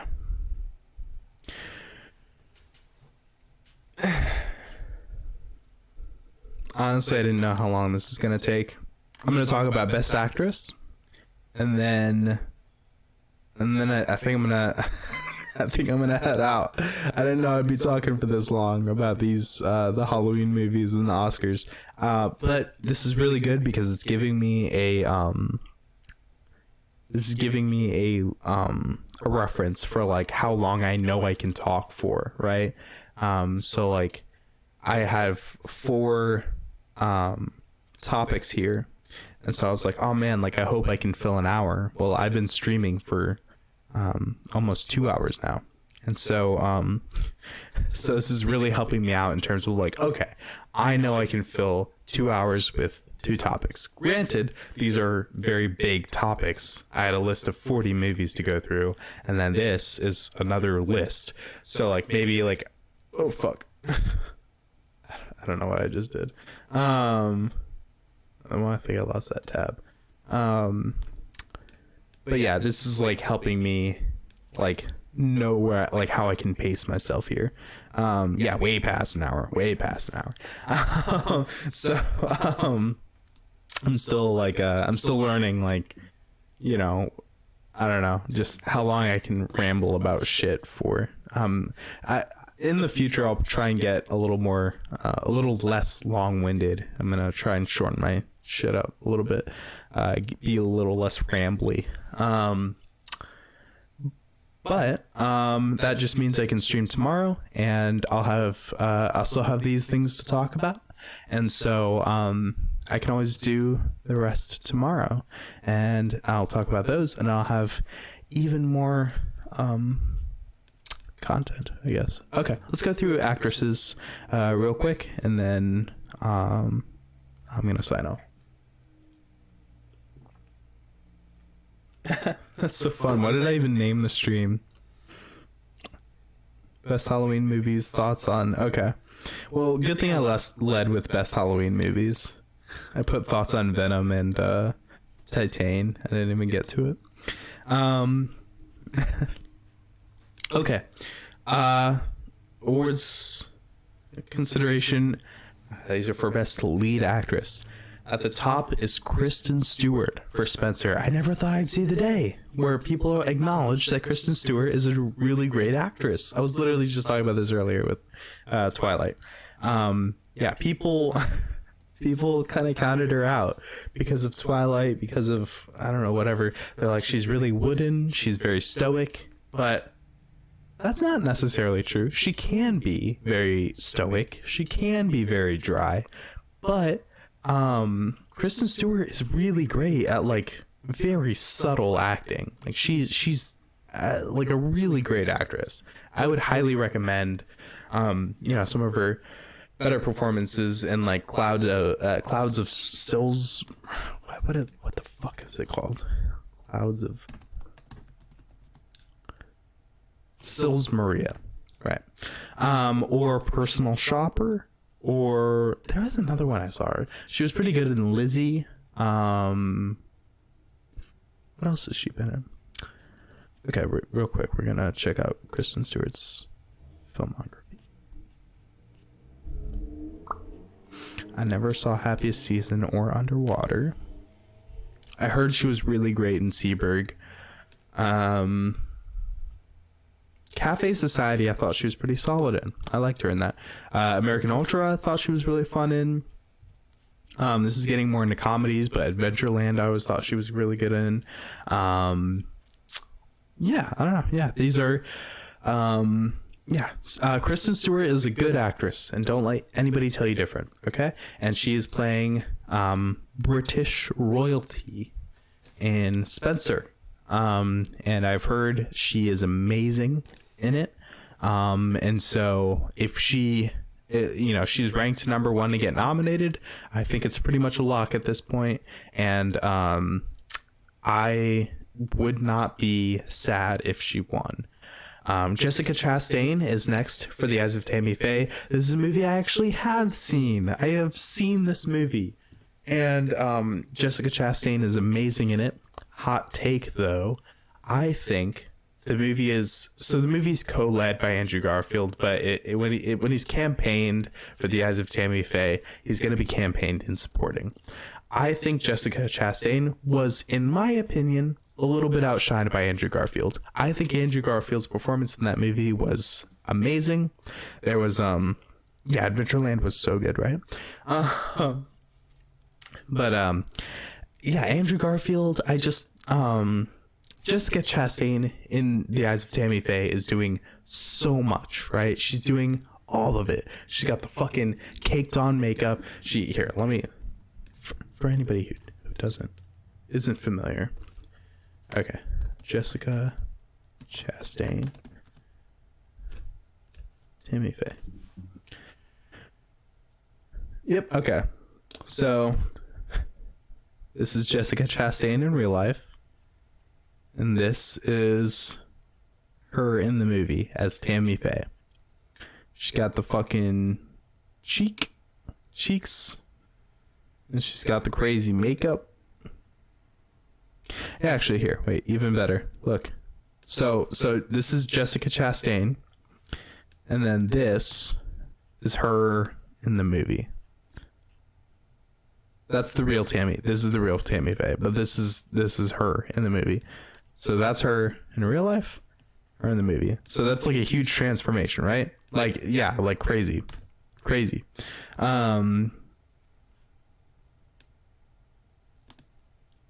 Yeah, sorry, just looking at this now. It's crazy. So she's doing a fucking lot. She's singing in the movie. She's, crying. She's, having all these, she's putting on this fucking voice. She's, whatever. And she is amazing in the film, and I think she is going to get nominated for it. Like I was saying before, I mean, this is just my opinion. This has nothing to do with awards conversation. I personally think that Andrew Garfield was just a little bit, I think he had some of the better lines.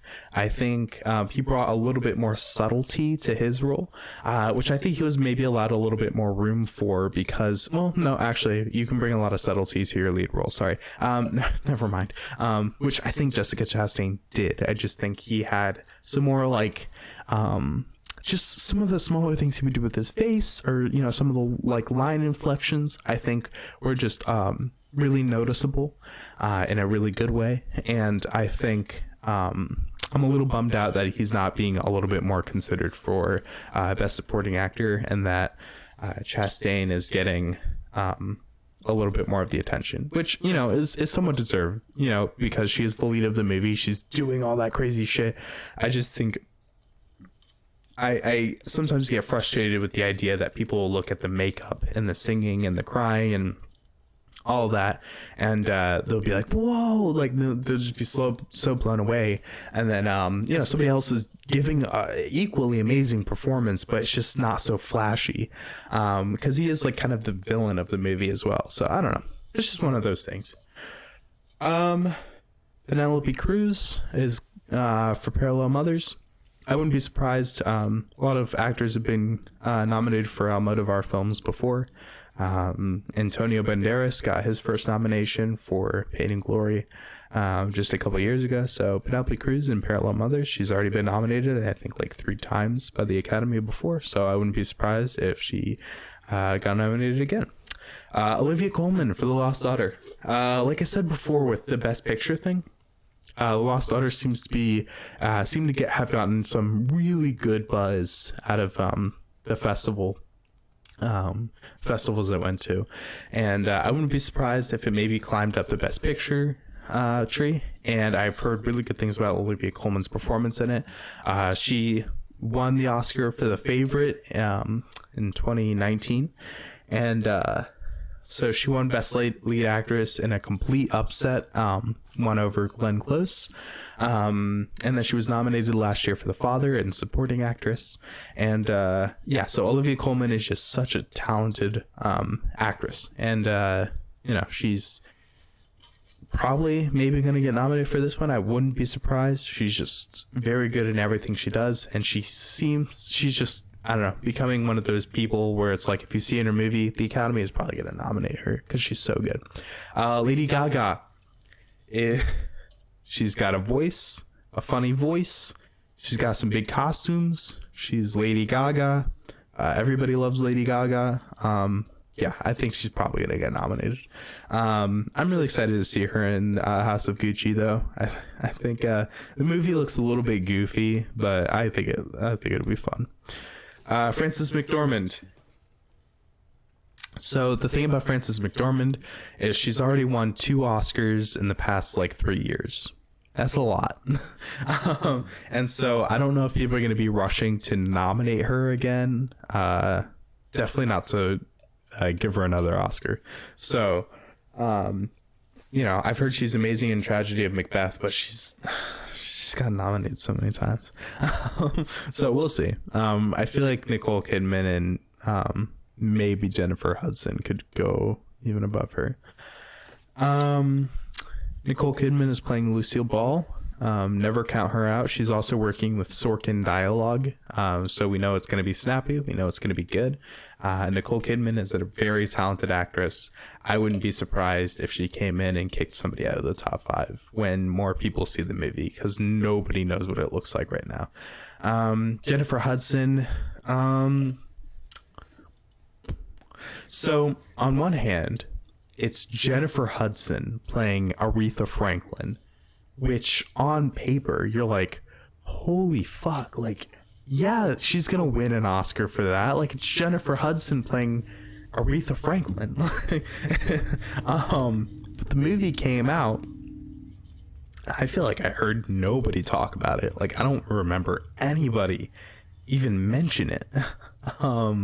So I don't know. I don't know how things are looking for old Jen over here. Her music, maybe.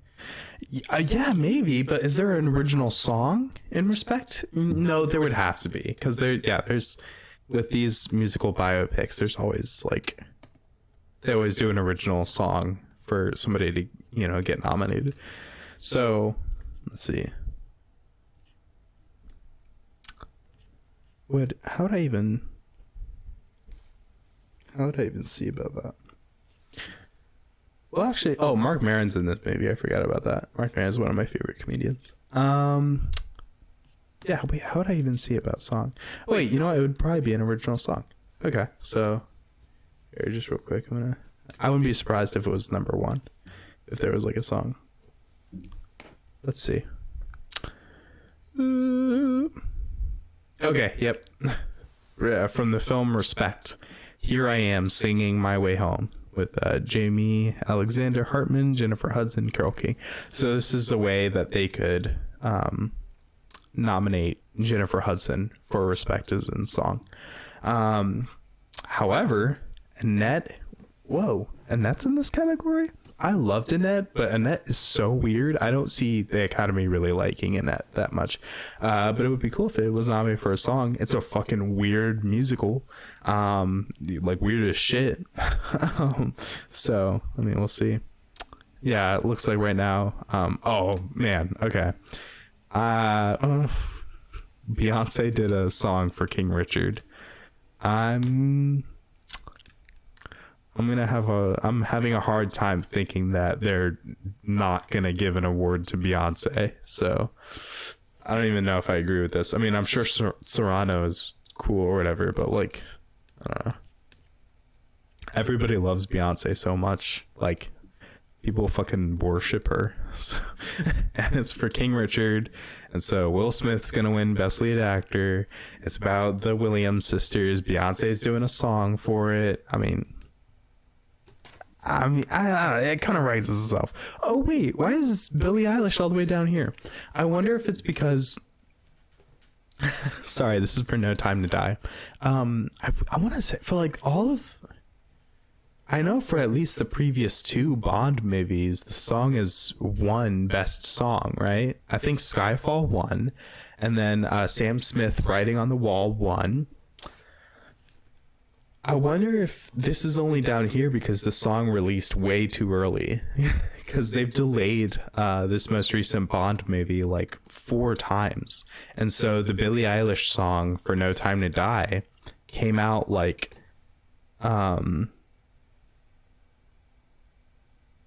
Oh, didn't know that.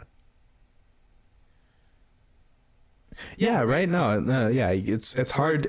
It's hard to not. It's hard to not award Beyonce, Queen Bee. But yeah, no. Adele's Skyfall was so good. I actually really like the Sam Smith Writing on the Wall song too. I was like one of the few people who actually thought he deserved that Oscar. But yeah, I wonder if the Billie Eilish song isn't higher because it came out like last year. Because like the Bond movie was supposed to come out in like April of 2020. And then it got delayed like a ton. But in preparation for the release in the 2020 April, they released the No Time to Die song by Billie Eilish like a month ahead of time. So No Time to Die, the song came out like last March, like March 2020. And now it's looking at, you know, it might get nominated for an Oscar in February of 2022. That's 2 years later. And so I wonder if that's where it's having a hard time. Maybe, I don't know. Maybe it's just, maybe people just didn't like it as much. But I feel like, you know, Billie Eilish, I don't know. I feel like people would want to nominate her for an Oscar. Anyways, this is not a category I thought I was going to be talking about, but here we are talking about Best Song. So, all right, let's finish out Best Actress.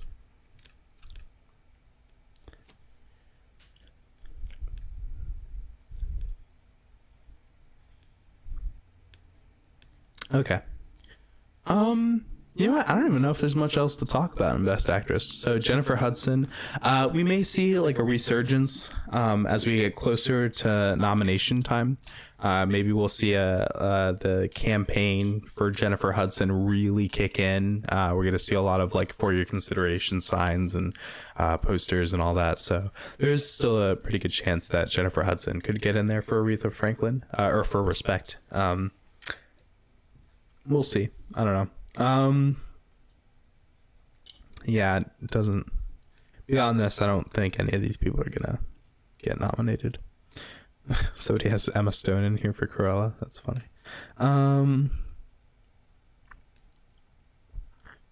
It'd be cool if Alana Haim got higher. We'll see. We'll see like how the movie does. I just think it'd be really neat. Same thing with Tessa Thompson. Tessa Thompson is such a great actress. Like I would fucking kill to see her nominated. She is like plenty of time to do that though. Tessa Thompson is somebody where it's like she's gonna be around for a while, for like ever. I would love to do more categories, but I have to go to bed in like an hour and a half, so yeah. This has been fun. I'm gonna do the rest of this tomorrow. I got the Halloween movies out of the way. Got a handful of Oscar conversations out of the way.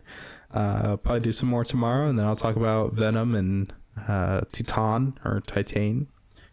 And yeah, I don't know. Thank you, Kenny. I'm so glad. Thank you for hanging out. That was really nice of you. You didn't have to do that. So I really appreciate it, though. That was very kind. So thank you. Thank you. Well, yeah. I think I'm gonna wrap it up then. Thank you again for hanging out, and Yeah, and this was very fun. I'm glad you had fun. I had a lot of fun as well. So, all right. See you later.